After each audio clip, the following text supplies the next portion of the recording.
Ngunit hindi naman naging epektibo ang pangloloko nito kay Minji dahil nagsaad ito na huminto na daw ito sa kanyang pagsisinungaling, dahil kung lalabas daw siya ay papatayin rin siya nito. Dahil nakita niya daw mismo ng kanyang dalawang mata na may pinatay ito kaya walang magagawa ito para palabasin siya. Nagsaad naman si Hyang Nim sa kanya na kung ilang taon na daw ito, sumagot naman ito na 18 taong gulang. Nang malaman nga ito ni Hyang Nim ay napabilib siya dito dahil hindi pa daw ito katandaan pero matured na ito kung mag-isip, at inamin niya rin na ang lahat ng sinabi nito ay totoo, dahil nakita daw nito ang lahat kaya hindi niya daw hahayaan na mabuhay pa ito. Napatahimik naman si Minji nang malaman niya ito habang nanginginig dahil sa halong lamig na rin at takot. Naramdaman naman ni Hyang Nim ang biglang katahimikan kaya nagsaad ito na medyo naaawa daw siya dito. Pero alam ba daw nito na sinubukan niya daw itong pakawalan simula nung nag-usap sila pero ang gusto niya daw ngayon ang pumatay ng tahimik. Tinakat niya rin ito na buhay pa daw sana ito ngayon kung nanahimik na lang ito. Ngunit bigla naman siyang napalingon sa kanyang likuran dahil napansin niyang may dumating. Kaya nakita nito ang kawawang kalagayan ng kanyang tauhan na si Burger habang tumutulo ang mga luha nito sa paglalakad papalapit sa kanya. Nang makita niya rin ang kalagayan nito ay agad nagbago ang kanyang mukha dahil sa pag-alala niya dito. Tinanong niya rin ito na kung ano daw ang nangyari ba't daw ito nagkaganito. Pahabol naman na sinabi ni Director Ju na tama daw hindi mahusay ang taong kakaharapin nila ngayon pero isa daw ito sa napakalakas na nakilala niya. Nabigla naman si Team Leader Han dito at hindi makapaniwala sa kanyang narinig, ngunit pinutol naman ito ang kanyang pag-iisip dahil mamaya ay makikita niya daw ito pag nakaharap na nila ito. Balik tayo habang nakalapit na si Burger kay Hyang Nim ay nagsaad si Hyang Nim dito kung bakit nagkaganito daw ito, at bakit hindi daw nito sinasagot ang mga tawag niya. Ngunit nang sasagot na ito, ay naging seryoso lang bigla si Hyang Nim dahil akala nito na nagtatrabaho ito kay President Ju, at sumama sa kanya para pagplanuhan siya habang nakatalikod.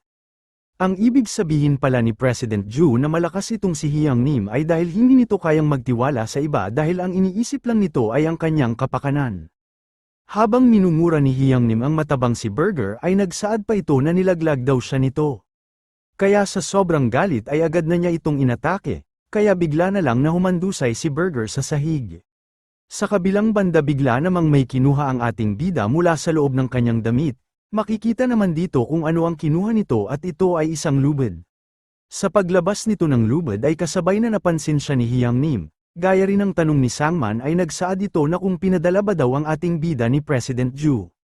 Ngunit agad naman na naglakad lang ang ating bida at hindi pinansin ang tanong nito, at agad itong hinarap si Hyang Nim na parang gusto nito ng harap-harapang laban.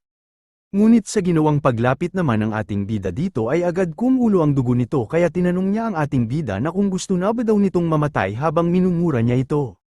Sa sinabi nga nito ay agad-agad nang unang umatake ang ating bida kaya ito na ang hudyat ng simula ng kanilang bakbakan. Nabigla naman si Hyang Nim sa atake nito kaya hindi ito makagalaw sa kanyang kinatatayuan habang tinitingnan lang nito ang paparating na atake ng ating bida sa kanya. Sa kabilang banda nagsaad si President Ju na kailangan daw talaga nila ang kanilang planning director, dahil may isa pang dahilan nito. Sa kabilang banda naman ay makikita natin ang paa ng isang tao na mabilis na tumatakbo, at kasabay na hinaranggan ng atake ng ating bida sa pamamagitan ng pagsipa nito sa paa ng ating bida, kaya bahagyang nakaligtas si Hyang Nim sa kamatayan, dahil sa ginawa nito. Sa pagdating na rin nito ay bahagyang nagulat ang ating bida. Nagsaad naman si President Ju kay Team Leader Han na narinig na ba daw nito ang kwento tungkol sa urban legend, na kumuha sa mga ulila, at pinayaman sila sa walang emosyonal na halimaw. At ang mga ito daw ay napakadelikado gaya na lang ng isang taong nagpapakita na lang bigla. Sa kasalukuyan bago pa na umalis sila Director Ju, ay tinawag si President Ju ng kanyang planning director at nagsaad na ang mga bagay daw ay naging seryoso kaya iiwan daw ito sa kanya dahil siya na daw ang bahala dito. Gaya daw ng iniisip nito ay hindi simpleng gangster lang ang kanilang makakalaban. Mas mainam rin daw na mag-ingat si President Ju sa ngayon dahil nagpaplano ito para patayin siya. Nang marinig naman ito ni President Ju ay napabuntong hininga lang ito sabay nagsaad na totoo ba daw ito. Sumagot naman ito na totoo daw ito, pero huwag daw itong mag-alala dahil bago pa man ito makalapit sa kanya ay mawawala na daw ito ng hininga. Habang nanunood naman ng laban si Hyang Nim sa mga ito, ay tinawag nito ang misteryosong tao sa pangalan nito na Kang Min at sinabihan nito na mag-ingat daw ito sa kanyang kalaban dahil akala nito na ang ating bida daw ay ang taong pinadala ni President Ju. Ngunit sa ginawa nitong pagbabanta kay Kang Min ay nabigla ito sa kanyang nakita dahil ang dalawang daliri ni Kang Min ay parehong nabali. Kasabay naman ito na hinubad ng ating bida ang jacket nito at naging seryoso dahil isa ba daw ang misteryosong tao sa mga ito. Habang patuloy na naglakbay ang grupo ni President Ju mula sa nasabing destinasyon na pinadala sa kanila ni Hyungnim, ay nagsaad ang isa sa mga driver na 27 minuto pa daw bago sila makarating sa kanilang paruroonan. Sa sinabi nito ay tumahimik lang ang kanilang planning director, at nagsaad na siguraduhin daw nito na makakaabot sila sa kanilang paruroonan ng 20 minuto. Sa sinabi naman nito ay nagsaad ang kalbong driver na hindi daw sila makarating doon ng 20 minuto, dahil ang daan daw ay napakadulas dahil sa lakas daw ng ulan. Ngunit hindi naman pinansin ito ng kanilang planning director, at seryoso niyang sinabihan ang kalbo na dapat 15 minuto ay nakarating na sila doon. Nang marinig naman ito ng kalbo ay labis itong pinagpawisan dahil sa takot, kaya sa sobrang takot nito ay agad-agad na nitong binilisan ang kanilang takbo. Habang tinatanong ng ating bida na isa ba daw si Kang Min sa mga ito, ay tumahimik lang ito, at tinanong ang ating bida pabalik na kung ito ba daw si President Ju. Habang hinuhubad din ito ang suot nitong jacket ay sinabihan nito ni Hyungnim na hindi daw ito si President Ju, pero ito daw ay masamang tao dahil sinaktan daw nito ang kanyang tatay. Ang tinutukoy rin pala na tatay ni Hyungnim mga idol ay siya mismo, kaya mag-ingat daw ang kanyang anak sa taong ito. Pagkatapos nito ay mabilis na umatake ang ating bida papunta sa kanya, ngunit sa ginawang atake ng ating bida ay matagumpay niya itong naiwasan, at agad-agad na hinawakan ang braso ng ating bida. Sa ginawa nga nito ay matagumpay nitong nahawakan ang braso ng ating bida kaya makikita natin ang sitwasyon ng mga ito na parang nagbabalak si Kang Min na baliin ang braso ng ating bida. Ngunit kaagad naman bumitaw ang ating bida ng mabilis na atake ng hindi nito nalalaman, kaya sapaw lang mukha nito, kaya nabitawan nito sa pagkakahawak ang ating bida. Matagumpay nga na nakawala ang ating bida sa mga kamay nito, ngunit napinsala pa rin ang braso nito. Ngunit hindi naman niya ito pinansin dahil agad-agad na nitong pinaulanan ng suntok si Kang Min. Sa patuloy na pag-atake ng ating bida sa kanya, ay nahawakan na naman ito ang dalawang daliri ng ating bida, at kaagad na binali gaya ng pagbali na ginawa ng ating bida sa kanyang dalawang daliri. Hindi naman nagpahuli ang ating bida sa kanilang laban dahil agad-agad rin itong hinawakan ng paa nito, at sinubukan na balian ito ng isang paa, kaya napasigaw na lang ito sa sobrang sakit. Habang hawak-hawak ng ating bida ang paa nito ay nagsaad ito na kung magiging matigas daw ito mababali daw talaga ang paa nito. Ngunit bigla namang may sumipa sa mukha nito at ito ay walang iba kundi si Hyungnim habang galit na galit itong sinabihan ng ating bida na saan daw ito galing. Tinawag niya rin ang anak nito na si Kang Min na ano daw ang tinuro sa kanya ni tatay na kung malapit na daw itong matalo sa isang laban ay gumamit na ito ng anumang bagay na pwedeng pumatay. Saad pa nito na naaalala pa ba daw nito ang mga tinuro niya sa kanya. Sa mga pinagsasabi nito ay mabilis naman na inatake siya ng ating bida, at buti na lang nailigtas ito ng kanyang anak. Pagkatapos makaligtas ng mga ito sa atake ng ating bida ay pareho ang mga ito na tumilapon habang natamba sa lapag, agad rin na tumayo ang mga ito at kasabay na nagsaad si Kang Min na naiintindihan niya na daw ang ibig sabihin sa kanya ni Hyungnim, at ito ay walang iba kundi ang patayin ang kanyang kalaban kahit anong mangyari. Kaya agad na nitong kinuha ang nakatago nitong kutsilyo sa kanyang likuran, at naghanda para sa laban niya sa ating bida. Saad rin nito na ang ating bida daw ay galit na ngayon, kaya dapat patayin niya na daw ito sa lalong madaling panahon. Sa kabilang banda naman ay agad na inayos ng ating bida ang kanyang nabaling braso, pagkatapos ay winasiwas kung maayos na ito. Saad rin nito na imbis patayin niya ang batang ito ay kailangan niya daw ito na ingatan dahil magkaedad lang daw ito ng kanyang anak na si Minji. Pagkatapos nito ay sabay na silang umatake. Kaya naglaban na ang mga ito at makikita natin ang dalawang ito na mabilis na nagpapalitan ng atake habang wala pang makatama sa kanila. Pero agad naman na mabilis na umatake ang ating bida kaya hindi na namamalayan ni Kang Min na hawak-hawak na nito ang kanyang braso habang sinasakal siya ng paa nito.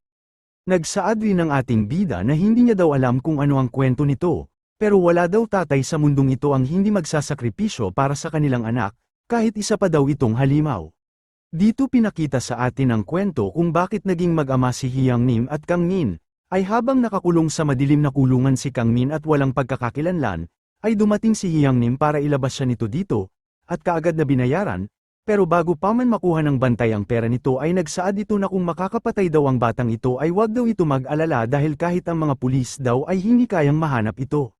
Nang marinig naman ito ni Hyang Nim ay nagsaad ito na kung ganun pala ay ano ang dapat niyang gawin para makontrol niya ang batang ito.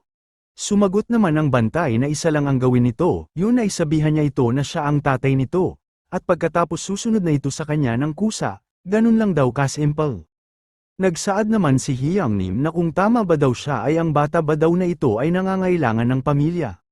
Pagkatapos niyang makuha si Kang Min sa mga kamay ng bantay, ay agad na nitong sinabihan ito na ang tao daw na ito ay ang nananakit sa kanyang ama, kaya sinabihan niya ito na patayin niya daw ito. Sa utos naman ni Hyang Nim sa batang ito ay agad-agad na itong sumunod at pinagpapatay ang mga taong nasa larawan na pinakita sa kanya ni Hyang Nim. Pagkatapos nagsaad si Sangman kay Hyang Nim na ayos lang ba daw ang lahat dahil ang bata daw na iyon ay isa ng halimaw sa pagpatay. Sumagot naman ito na kaya nga daw niya ito kinuha dahil sa mga ganitong bagay at wala nang iba. Pagkatapos sinabihan niya si Sangman na umalis na daw ito at tapusin ito ang kanyang trabaho, habang ang batang si Kang Min na walang kaalam-alam ay nakikinig lang sa kanila. Pagkatapos nito ay agad nang nahimatay si Kang Min dahil sa laban nila ng ating bida. At agad-agad na umalis ang ating bida para hanapin ang kanyang anak habang humandusay na sa sahig si Kang Min. Habang pagod na pagod ang ating bida ay patuloy pa rin itong naglalakad papunta sa freezer warehouse kung nasaan ang kanyang anak. Habang patuloy na umiiyak si Minji ay naalala nito ang kanyang ama noong araw na sinabihan niya ito na wala na ba daw itong pride. Habang binabantayan pa rin ni Hyang Nim ang freezer warehouse kung nasaan si Minji ay nagagalit nitong sabi na kung kailan pa daw matatapos ang laban ng mga ito. Ngunit bigla naman itong napatahimik at napatingin sa pintuan ng warehouse dahil naramdaman nito na parang may mali. Kaya agad-agad na itong pumunta sa harap at sinubukan niya itong buksan. Tama naman ang naging kutob niya dito dahil bumukas ito, ngunit hindi naman ito kaagad pumasok dahil sumilip muna ito dahil sa mga hindi tamang pangyayari, sa pagsilip na rin ito ay nakita nito ang nakatakip na bangkay na nasa lapag.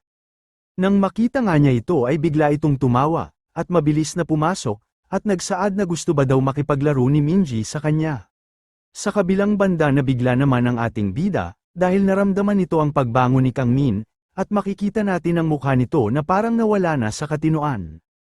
Kaya pati rin ang ating bida ay napatanong sa kanyang sarili na isa ba daw itong halimaw. At kasabay itong mabilis na papunta sa ating bida para umatake, ngunit sa pagdating naman ito sa harapan ng ating bida ay kaagad na niya itong pinatikim uli ng kanyang suntok, kaya tumilapon na lang ito. Saad pa ng ating bida na huwag na daw itong mag-aksaya pa ng oras para labanan siya dahil ililigtas niya pa daw ang kanyang anak. Dahil nararamdaman niya na buhay pa daw ito, at hindi niya daw ito papatayin gaya ng ginawa niya sa mga kasama nito. Ngunit hindi naman ito nakinig sa ating bida dahil malakas itong sumigaw na mamatay na daw ang ating bida, dahil kung hindi niya daw ito mapapatay, ay siya ang mamamatay sa kamay ng kanyang tatay, kaya pasiga ulit nitong sinabi na mamatay na daw ang ating bida. Sa tigas ng ulo nito ay hinawakan ng ating bida ang buhok nito, at nang susuntukin na niya ito, ay bigla itong magsalita na kung nababaliw na daw ang ating bida dahil handa daw itong mamatay para lang mailigtas ang anak nito. Sa sinabi naman nito ay tinanong rin siya ng ating bida na tatay ba talaga daw niya si Hyang Nim, nang marinig niya naman ito ay bahagya itong nagulat. Saad pa ng ating bida na kung ito ba daw talaga ang tatay niya ay bakit kaya siya nitong patayin. Pagkatapos ay agad na niya itong iniwan habang sinasabi na ang tunay daw na pamilya ay hindi gaya ng sa kanila. At ang rason daw kung bakit binuhay pa niya ito ay magkapareho lang ang edad nila ng kanyang anak, kaya ngayon daw ay ililigtas na niya ito. Nang marinig naman ito ni Kang Min ay nawalan ito ng lakas, at napaiyak dahil ang ganoong pamilya daw ay ang gusto niya. At ang pamilya daw na napasukan niya ay ibang-iba dahil ginawa lang siya na parang utusan ng kanyang ama, at lagi lang siyang iniiwan nito sa oras ng kagipitan. Kaya ang pamilya daw ng ating bida at ng kanya ay masyadong magkaiba. Bigla namang may nagpakita na kamay, at makikita natin na ang planning director ito, at ito rin ang nagpatulog sa kanya. Pagkatapos sinabihan niya si President Ju na nakuha na daw niya ang kanilang target na si Zero, at matagumpay na nakarating sa nasabing lokasyon. Sa kabilang banda habang masaya si Hyang Nim sa mga nangyayari ay nagsaad ito na hindi niya daw alam kung ano plano ni Minji, Pero kahit ano pa daw ito ay hindi daw ito uubra sa kanya. Mayabang rin itong sinabihan si Minji na kung alam ba daw nito kung bakit ang kanyang palayaw ay aso, ito ay dahil ang aso daw ay malakas ang pang-amoy gaya niya. Pagkatapos ay agad nitong inatake ang bangkay sa sahig. Saad pa nito na akala ba daw nito na hindi niya alam kung saan ito nakatago, at ito daw ay nandito at nagpapanggap na patay. Ngunit ang akala nito na nagpapanggap itong patay, ay nagpakita ito sa kanyang likuran habang may hawak na isang isdang kasing tigas ng bakal, at nagsaad na kala niya daw ay malakas ang pang-amoy nito. Sa sinabi nga nito ay agad na lumingon si Hyangnim sa kanyang likuran, ngunit huli na ito, dahil agad na nitong ginamit ang isdang kasing tigas ng bakal para ay pang-atake sa kanya. At dito makikita natin na buong-buo nitong sinalo ang hampas ni Minji sa ulo nito. Kaya makikita natin ito na humandusay na lang ito sa sahig habang ang isda na hawak ni Minji ay kumikinang. Matagumpay naman na nakarating ang ating bida sa freezer warehouse kung nasaan ang mga ito, ngunit huli na ito dahil ang nakita lang nito ay ang katawan ni Hyangnim na nakahandusay sa sahig. Kasabay rin na may pinulot itong buhok sa sahig, at sinuri niya ito ng maigi kung kanino ito, at nalaman nito na buhok ito ng isang babae.